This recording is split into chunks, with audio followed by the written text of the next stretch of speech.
சிதம்பரம் அருகே கர்ப்பிணி மனைவிக்கு இளநீர் பறிக்க மரத்தில் ஏறிய கணவர் தவறி மின்சார கம்பியில் விழுந்து பரிதாபமாக உயிரிழந்த சம்பவம் சோகத்தை ஏற்படுத்தியுள்ளது. இது குறித்த கூடுதல் தகவல்களை எமது செய்தியாளர் கண்ணதாசன் வழங்கிட கேட்கலாம். கண்ணதாசன், வணக்கம். இந்த சம்பவம் எங்கே எப்பொழுது நடைபெற்றது? இதன் முழுமையான பின்னணி என்ன? வணக்கம். சிதம்பரம் அருகே கர்ப்பிணி மனைவிக்கு இளநீர் பறிக்க மரத்தில் ஏறிய கணவர் தவறி மின்சார கம்பியில் விழுந்து பரிதாப பலியான சம்பவம் மருத்துவமனையில் மனைவி உறவினர்கள் கதறி அழுதது மருத்துவமனையில் உள்ள அனைவரையும் கண்கலங்க வைத்தது. குறிப்பாக சிதம்பரம் அருகே உள்ள தெற்கு திட்டை கிராமத்தைச் சேர்ந்தவர் ஆனந்தராஜ். இவருக்கு வயது 30 ஆகும். இவருக்கும் சேத்தியத்தோப்பு அருகே உள்ள ஓடாக்கநல்லூர் கிராமத்தைச் சேர்ந்த நீதிகா என்ற பெண்மணிக்கும் கடந்த 8 மாதங்களுக்கு முன்பு திருமணமான நிலையில நீதிகா தற்போது கருவுற்று இருப்பதாக கூறப்படுகிறது.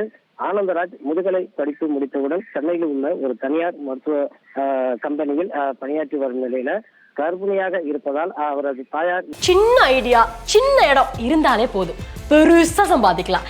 இங்க ஒருத்தர் லாண்டரி பிசினஸ் பண்ணி மாசம் பலாயிரம் ரூபாய் லாபம் பாக்குறாரு. எப்படின்னு தெரிஞ்சுக்க ஃப்ரீடம் ஆப்பை டவுன்லோட் பண்ணுங்க. ஓடாக்கநல்லூரில் உள்ள கிராமத்தில் நீதிகா இருந்து வந்துள்ளார். வார விடுமுறை நாட்களில் ஆனந்தராஜ் ஓடாக்கநல்லூர் கிராமத்திற்கு வந்து தனது மனைவியை பார்த்து சென்று வந்ததாகவும் கூறப்படுகிறது. இந்த நிலையில நேற்று முன்தினம் வெள்ளிக்கிழமை மாமியார் வீட்டிற்கு மனைவியை பார்க்க வந்த ஆனந்தராஜ் இன்று காலை மனைவிக்கு இளநீர் பறிப்பதற்காக அருகில் உள்ள மரத்தில் ஏறியதாக கூறப்படுகிறது.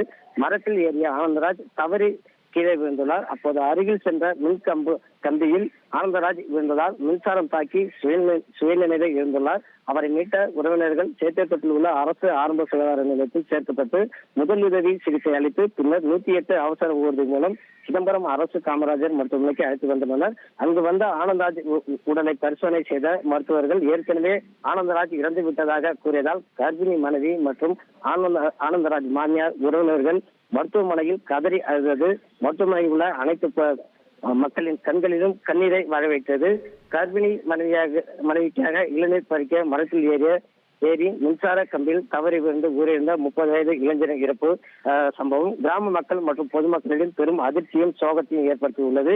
இது குறித்து ஒரத்தூர் போலீசார் தற்போது வழக்கு பதிவு செய்து விசாரணை மேற்கொண்டு வருகின்றனர். நன்றி கண்ணதாசன், உங்களுடைய விரிவான தகவல்களுக்கு.